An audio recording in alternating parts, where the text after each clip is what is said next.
இஸ்ரவேல் ஜனங்களுக்கு பாத்தீங்கன்னா 35-40 வருஷமா இவங்க எந்த ஷாப்பிங்கும் பண்ணல.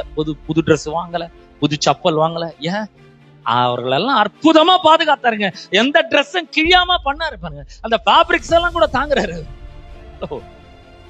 வேதம் சொல்கிறது அவர்களுடைய துணி உடைகள் பழையதாய் போகவில்லை.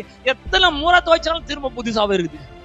நம்ம 4 முறை துவைச்சா சாயம் போயிட்டு, வெல்ட் போயிட்டு, 5ஆவது முறை துவைக்கும் போது கொஞ்சம் நூல்லாம் அப்படி வந்துட்டு.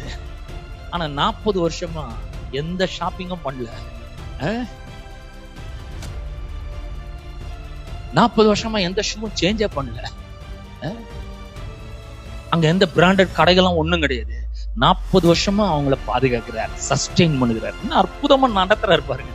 நான் சொல்றேன், நீங்கள் ஆராதிக்கிற தேவன் அற்புதங்களை செய்கிற தேவனா இருக்கிறாருங்க. உங்களை பாதுகாக்கிறவராக, பராமரிக்கிறவராக, உங்கள் தேவைகளை சந்திக்கிறவராக இருக்கிறார். உங்களுக்கு ஒரு பிரச்சனை வரும்பொழுது அதை புதிய விதத்துல அணுகுவதற்கு உங்களுக்கு வழியை திறக்கிற தேவனா இருக்கு.